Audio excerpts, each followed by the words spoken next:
আমার ছোটবেলায় আমার মনে আছে, আমি মাদ্রাসার থেকে আইসা বারান্দায়, বাসার বারান্দার মধ্যে বসছি, মোড়ার মধ্যে। কুমিল্লা শহরে আমাদের বাসা ছিল। আমার মা রান্নাঘরে আমার ওইখান থেকে বলতেছে, আনিস মোড়া উল্টাইয়া, মানে তুই ফিরা, মার দিকে ফিরাব। আমি মার দিকে আরেক দিকে তাকাইছিলাম, তা আমি ফিরা বসছি। তাই বললাম, মা কি হইছে? ওই ঘরের জানালা দিয়া ওই বাড়ির পাশের বাসার কাজের মেয়ে তোর দিকে চাইয়া রইছে। মা এটা দেখছি, এই জন্য তোরে বলছি ঘুরা মার দিকে ফিরা বসতে। মার নজর, মা নজর রাখছে। আমি জীবনে একবার, শুধু আমার পুরা জীবনে একটা সাদা টুপি কিনছিলাম একবার, যেই টুপিটার মাঝখান দিয়া ছোট্ট ছোট্ট লাল লাল এই ছোট্ট ছোট্ট কটা ফুল ছিল লাল কালারের। এই একটা টুপি শখ করে এমনি ভাল লাগছিল, কিনছিলাম ওই মাহফিলে যে দোকান বসে এডির থেকে। তখন আমি মাত্র নতুন চাকরি নিছি, পড়ালেখা শেষ করে বেতন হয়েছে অল্প টাকা। বাড়িতে গেছি, আমার আব্বা এটা দেখছে। দেখে বিকালবেলা আমার মারে কইতেছে, হেতে যে চাকরি হয়েছে পয়সা হয়েছে বুঝছুনি? মারে বলছে। মায়ে কয়, না কি তো হয়েছে?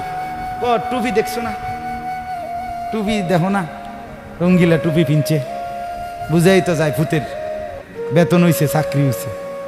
রাত্রে আসার পরে মা, আমি বাহিরের থেকে আসছি, আরে মা আমারে বলছে, ফুত তোর আব্বা মনে হয় টুপিটা পছন্দ করে নাই, সারা জীবন তোরে সাদা টুপি পরাইছে, তুই কিনলে গাই লাল ফুলওয়ালা টুপিটা কিনলি। এই যে খুলে রাখছি, আর কোনোদিন পড়ি নাই। বাবার নজর, মার নজর। আমার ভাই, বাপ মার সেই আদর সোহাগ। আমি জীবনে একবার আমার আব্বারে বলছিলাম, আব্বা আমি একটা মাদ্রাসার ব্যাপারে, যে আমি এই মাদ্রাসায় পড়তাম না, আমরা অন্য মাদ্রাসায় ভর্তি করার। আমার আব্বা বলছিল, ফুত পরের বেলা ভাত আমার ঘরে খাইও না, এক লোকমা ভাত মুখে দিবা না, বাইরও তুমি কই ফরবা তুমি বুঝো, ফরলে ফরো, না ফরলে ফিচা দিয়ে ফেরো, কিন্তু আমার ঘরের ভাত খাইও না। আমি যে এনে বলছি এনেই পড়তে হইব না। তো কানতে কানতে, চোখ মুছতে মুছতে সকালবেলা ভোরে চলে গেছি ওই মাদ্রাসায়। বুঝছি বাপ আমার এতটা শক্ত যে আসলেই আমারে বাদ দিবে না। বাবার সেই কঠোর শাসন আজ আল্লাহর কসম মনে হয় আল্লাহর কথা আপনাদের সামনে বলবার তৌফিক দিছে। আজ মা বাপ গাফেল হয়ে গেছে, গাফেল গাফেল। আপন ছেলে, মা বাপ বাইচা থাকতে আপন ঘরে ছেলেটা একদিনও ফজরের নামাজ পড়ে না, মা বাবার কলিজায় কোনো ব্যথা নাই। কেমনে মাইনা নেয় এটা? কিভাবে সম্ভব? আপন স্ত্রী, স্বামী তুমি বেঁচে আছো, তোমার স্ত্রী পুরা গ্রাম হাঁটে, পুরা মার্কেট হাঁটে, তোমার বেডি রে সবাই চিনে, সবাই চিনে বেডি রে। তুমি বেড়া বাচ্চা রয়েছো কেন? তুই ফাঁসি দেস না কেন? তুই মরস না কেন বেটা? কেন তুমি মারো না? আত্মমর্যাদা যদি মুসলমানের না থাকে, আত্মসম্মান না থাকে, আমার জীবনে আর রইলটা কি? আমার জীবনের আর আছেটা কি? এজন্য ছেলেদেরকে বলি, বাপ দিন শিখো, আল্লাহর কোরআন শিখো, নামাজকে ভালোবাসো, চেহারা সুন্দর হবে, আখলাক সুন্দর হবে, দুনিয়াতেও সুখ মিলবে, আখেরাতেও সুখ মিলবে। এই বন্ধুর কথা ফেলে দিও না। আমি সব সময় বলি যে তোমার ছবি দেখায়, নাচ দেখায়, উলঙ্গ দৃশ্য দেখায়, জিনা ব্যভিচারের রাস্তায় নিয়ে যায়, মদের বোতল তুলে দেয়, ফেন্সিডিলের বোতল তুলে দেয়, ইয়াবার ট্যাবলেট তুলে দেয়, আল্লাহর কসম এটা বন্ধু না, বন্ধু না, এটা শয়তান, ইবলিস, শয়তান। এটা শয়তান, এই হারামি শয়তান। যেই মেয়ে তোমারে বিবাহ বহির্ভূত, যেই মেয়ের সাথে প্রেম করো, এই মেয়ে মেয়ে না, এটা সরাসরি ইবলিস, এটা শয়তান, এটা শয়তান। এটা তোমারে ভালো করবে না। কোরআনে আছে কিয়ামতের দিন অসৎ বন্ধুর কারণে বহু নাফরমান জাহান্নামী পাপী নিজের আঙ্গুল এইভাবে দাঁত দিয়া কামড়াবে, কামড়াইয়া ছিঁড়ে ফেলবে। ইয়াউমা ইয়াআদ্দু যালিমু আলা ইয়াদাইহি, এই আয়াত। দাঁত কামড়াইয়া, আরে আঙ্গুল দাঁত দিয়া কামড়াইয়া ছিঁড়ে ফেলবে আর আফসুস করে বলবে, ইয়া লাইতানি লাম আত্তাখিজ ফুলানান খলিলা, হায় আমার মন্দ কপাল, যদি সেই অসভ্যকে বন্ধু না বানাইতাম। আল্লাহ নবী সাল্লাল্লাহু আলাইহি সাল্লামের চুল মুবারকের মতো চুল রাখবেন কোন দিন? নবী সাল্লাল্লাহু আলাইহি সাল্লামের মতো চেহারা বানাবেন কোন দিন? নবী সাল্লাল্লাহু আলাইহি সাল্লামের মতো পোশাক, সাহাবীদের মতো পোশাক পরবেন কোন দিন? নবী সাল্লাল্লাহু আলাইহি সাল্লাম যেভাবে ঘুমাতেন সেই ঘুমাবেন কোন দিন? নবী সাল্লাল্লাহু আলাইহি ওয়াসাল্লাম যেভাবে স্ত্রী ছেলে মেয়ের সাথে সংসার করতেন সেটা করবেন কোন দিন? নবী সাল্লাল্লাহু আলাইহি সাল্লাম 5 ওয়াক্ত নামাজ পড়তেন, সেটা শুরু করবেন কোন দিন? নবী সাল্লাল্লাহু আলাইহি সাল্লামের স্ত্রী মেয়েরা শতভাগ পর্দা করতেন, সেটা আপনি শুরু করবেন কোন দিন? নবী সাল্লাল্লাহু আলাইহি সাল্লাম আজীবন হালাল খাইতেন, আপনি হালাল খাবেন কোন দিন? সুদ ছাড়বেন কোন দিন? ঘুষ ছাড়বেন কোন দিন? ওজনে কম দেওয়া ছাড়বেন কোন দিন? মিথ্যা বলা ছাড়বেন কোন দিন? নবী সাল্লাল্লাহু আলাইহি ওয়াসাল্লাম ভিন নারীর থেকে নিজেকে হেফাজত করতেন, আপনি নাচ দেখা, গান দেখা, সিনেমা দেখা, নর্তকী দেখা, নাটক দেখা, জিনা করা, ব্যভিচার করা, অসভ্যতা করা, এটা ছাড়বেন কোন দিন? বলেন আমারে। হ্যাঁ, নবীর ভালোবাসা এটা মামুর বাড়ি, হ্যাঁ এটা আপনার নানার বাড়ি আর মামুর বাড়ি। আপনি ডুল্লা ডুল্লা কইবেন আর নবীর এশক মোহব্বতে আপনি বাইসা যাইবেন। চেহারায়, সুরতে, আমলে, আখলাকে জিন্দিগির কোথাও রাসূলুল্লাহ সাহাবীদের তরিকা থাকবে না। আপনি নবী প্রেমিক হবেন, এত বড় মিথ্যা নিজের জন্য ফয়সালা করেন না। নিজের ব্যাপারে এত বড় ভুল করেন না বাপ, নিজের এত বড় ক্ষতি করেন না। অনুরোধ আমার ছেলেদেরকেও বলি, বাপ এই যৌবন, এই বয়স আল্লাহ তাআলা ইবাদতের জন্য দিয়েছেন। কোরআনুল কারীমে আল্লাহ তাআলা বলেন, সুম্মা নুখরিজুকুম তিফলান, আমি মানুষের সন্তানকে প্রথম মায়ের পেট থেকে বাচ্চা আকারে বের করি। সুম্মা লিতাবলুগু আশুদ্দাকুম, অতঃপর তার দেহে আমি আল্লাহ শক্তি দিতে থাকি, দিতে দিতে যৌবনে শক্তি পরিপূর্ণ করে দেই।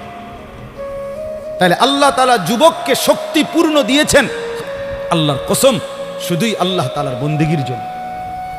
যুবক মানে যৌবনের এই শক্তি আল্লাহর দেওয়া, আল্লাহর দেওয়া। আপনারা ভাবেন তো, কারো যদি 1 ঘন্টায় বা 2 ঘন্টায় 6 বার 7 বার পেটে অসুখ হয়, পায়খানায় যায়, এরপরে তো শক্ত সামর্থ্য যুবকটা বিস্তার শুয়ে যায়, ঠিক কিনা বলেন?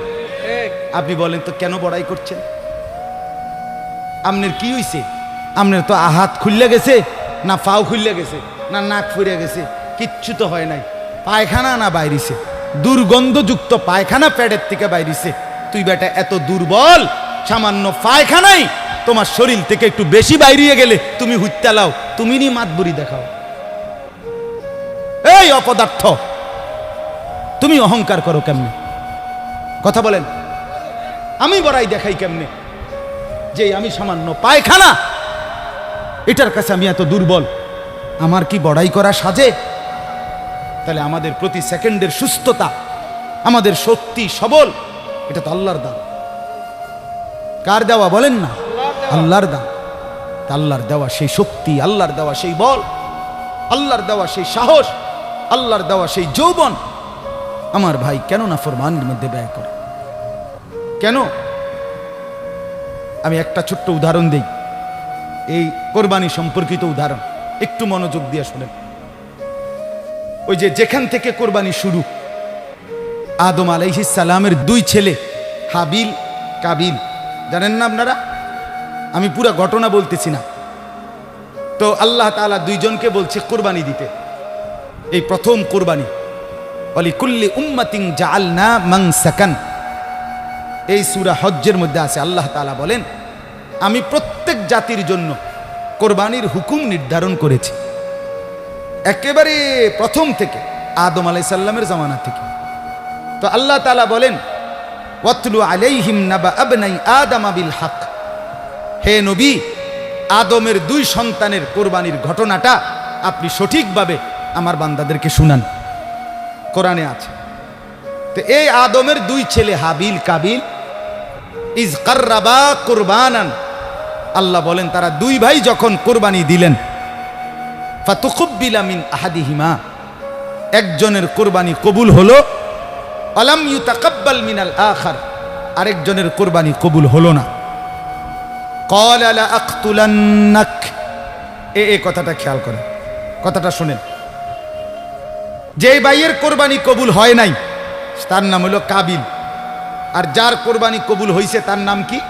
হাবিল।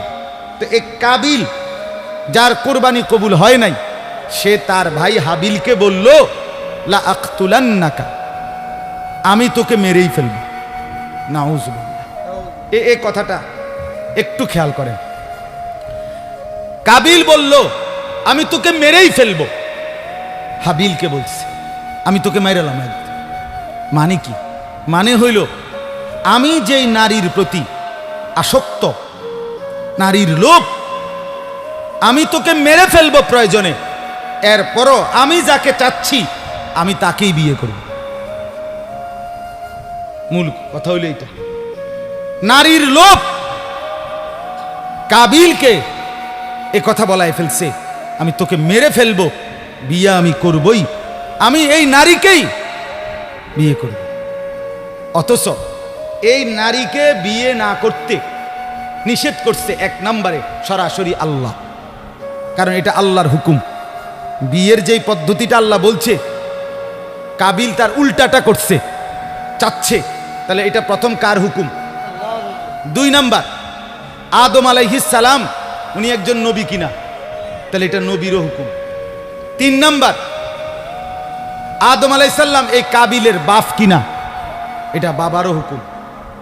চার নাম্বার, কোরবানি করো দোনোজনে, যারটা কবুল হবে তার সে বিয়ে করবে, এটা হলো আল্লাহর বিধান, মানে শরীয়ত। এটা কি? শরীয়ত। এ কাবিল এই নাফরমান নারীর লোভে সে বলল আমি আল্লাহর হুকুমও মানি না, আমি নবীর হুকুমও মানি না, আমি বাপের কথাও মানি না, আমি শরীয়তও মানি না, আমি এরই বিয়ে করি। খেয়াল করছেন? নারীর আসক্তি, নারীর লোভ, হারাম প্রেম, হারাম ভালোবাসা তারে কত জঘন্য পরিণতিতে নিয়ে গেছে। সে বলতেছে আমি আল্লাহর হুকুমও মানি না, আমি নবীর হুকুমও মানি না, আমি বাপের হুকুমও মানি না, আমি শরীয়তও মানি না, আমি এরই চাই। এই আজকের যুবক, আজকের নওজোয়ান ছেলে মেয়েদের হালাত এটা। আমি আল্লাহকে মানি না, আমি রসুল মানি না, আমি মা বাবার সম্মান ইজ্জত, বংশের মর্যাদা, গ্রামের ইজ্জত কিচ্ছু মানি না।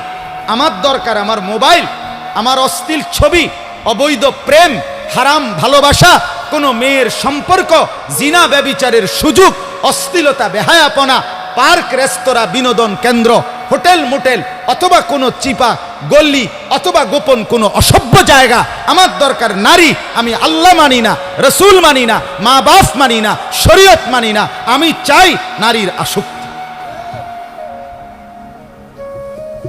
এই জন্য যুবক নামাজও পড়ে না, রসুলের বিধানও মানে না, মা বাপের সম্মানের দিকেও খেয়াল করে না, বংশ মর্যাদা, এলাকা, ইজ্জত কিচ্ছু নাই। তার কথা হলো আমার দরকার হলো নারী। নাউজুবিল্লাহ, নাউজুবিল্লাহ। কোরবানি আমাদেরকে শিখায়। তো হাবিল কি বলছে? ক্বালা ইন্নামা ইয়াতাকাব্বালুল্লাহু মিনাল মুত্তাকিন। হাবিল তখন বলল কাবিলকে, ভাই তুমি আমার জীবন নিয়ে নিবা, আমি আমার জীবন দিয়ে দিচ্ছি। তবে বন্ধু, হাবিল বলল ভাই আমার, আমি জীবন দিবাও তাতেও কোনো আফসোস নাই, তবে মৃত্যুর পূর্বে তোমাকে বলে যাই কিয়ামত পর্যন্তের জন্য একটা কথা। কি কথা? হাবিল বললেন ভাই আমার, কিয়ামত পর্যন্তের জন্য আমি বলে গেলাম, নিশ্চয়ই আল্লাহ কিয়ামত পর্যন্ত কুরবানি কবুল করবে তার, তাকওয়া থাকবে যার। ইন্নামা ইয়াতাকাব্বালুল্লাহু মিনাল মুত্তাকিন। হ্যাঁ, আল্লাহ ভীতি, আল্লাহর ভয়, গুনাহ থেকে পবিত্র জীবন, আল্লাহর ইবাদতওয়ালা জীবন, এটা যার, তার কোরবানি কবুল।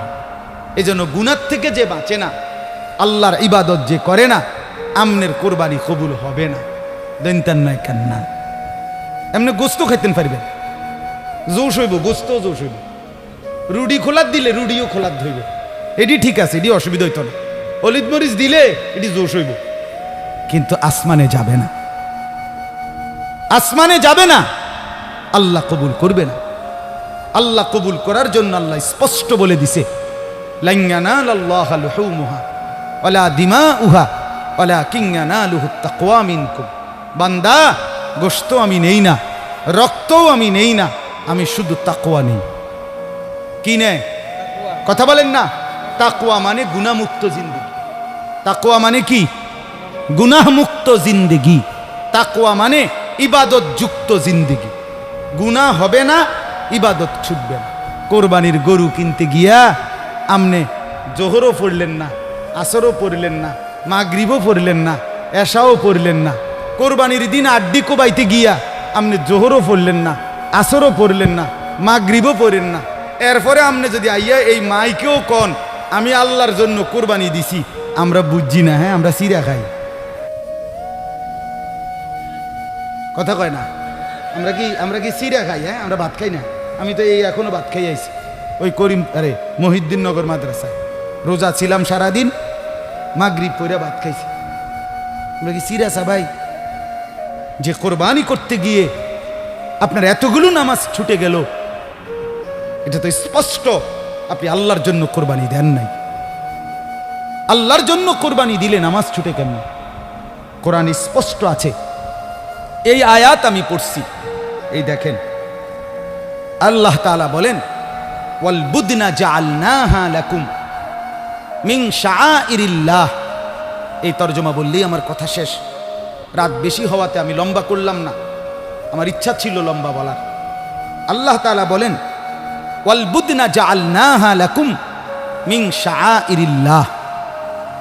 কোরবানির জন্য যে প্রাণীগুলো নির্ধারণ করা হয়, কোরবানির জন্য যখন কোনো প্রাণীকে নির্ধারণ করা হয়, উট, গরু, ভেড়া, বকরি, দুম্বা, মহিষ ইত্যাদি, আল্লাহ তাআলা বলেন ওইগুলো সাথে সাথে আমি আল্লাহর নিদর্শন হয়ে যায়। মিন শাআইরিল্লাহ। কোরবানির নির্ধারণকৃত প্রাণী আমার নিদর্শন, মানে আমার। যখনই বান্দা ফয়সালা করে গরুটা কোরবানি দেব, এই ছাগলটা কোরবানি দেব, আল্লাহ তাআলা বলেন সাথে সাথে সেটা আমি আমার করে নেই, আমার জন্য নিয়ে নেই। শাআইরিল্লাহ, আল্লাহর নিদর্শন। আল্লাহর নিদর্শন আমার ভাই, মসজিদ আল্লাহর নিদর্শন, তাফসীরের মধ্যে আছে। মাদ্রাসা আল্লাহর নিদর্শন, কাবা ঘর আল্লাহর নিদর্শন, এই কোরআনুল কারীম আল্লাহর নিদর্শন। আমাদের প্রিয় নবী সাল্লাল্লাহু আলাইহি ওয়াসাল্লামের 23 বছরের পুরা জিন্দেগি, সমস্ত কথা, সুন্নত, আমল সবগুলো আল্লাহর নিদর্শন। যেমন এই তাসবিহ আল্লাহর নিদর্শন, মিসওয়াক আল্লাহর নিদর্শন, দাড়ি আল্লাহর নিদর্শন, টুপি আল্লাহর নিদর্শন, পায়জামা পাঞ্জাবি আল্লাহর নিদর্শন, নামাজের মুসল্লা আল্লাহর নিদর্শন, মেহরাব আল্লাহর নিদর্শন, মিম্বর আল্লাহর নিদর্শন। মানে যত কিছু দেখলে বোঝা যায় এগুলো ইসলামের, এই সবগুলো আল্লাহর নিদর্শন। কথা বুঝছেন না? আহলুল্লাহ যারা, আল্লাহর নেক বান্দা যারা, নামাজি, মুত্তাকি, ফরহেজগার, এমন প্রত্যেকটা মানুষ আল্লাহর নিদর্শন। প্রতিটা নেককার, প্রত্যেকটা আলেম, খোদার কসম, হাফেজ, আলেম সরাসরি আল্লাহর নিদর্শন, আল্লাহর নিদর্শন। হ্যাঁ, ঠিক কোরবানির প্রাণীগুলোও আল্লাহর নিদর্শন। কোরআনে আছে, ওমান ইউআযযিম শাআইরাল্লাহ ফাইন্নাহা মিন তাকওয়াল কুলুব। আল্লাহর নিদর্শনকে যে সম্মান করবে, আল্লাহ বলেন, আমি আল্লাহ বললাম তার অন্তরে তাকওয়া আছে, এটা প্রমাণ বহন করবে। এটাই তার অন্তরে তাকওয়ার প্রমাণ, লোকটা মুত্তাকি, এটার প্রমাণ। এজন্য ফাঁকে বলে রাখি, মাদ্রাসাকে ভালোবাসা এই কারণে যে এখানে আল্লাহর কোরআন পড়ানো হয়, এখানে রসুলের সুন্নাহ পড়ানো হয়, এখানে সন্তানকে হাফেজে কোরআন বানানো হয়। আল্লাহর কসম, এটা আল্লাহর নিদর্শন। আপনাদের প্রত্যেকটা ইমানদারের করণীয় আপনাদের দিল থেকে মাদ্রাসাকে ভালোবাসা। এই জন্য আমার অনুরোধ মাদ্রাসাকে আমি সব সময় বলি, আমার শায়েখ বলছে, আল্লামা মুফতি মুশতাকুন নবী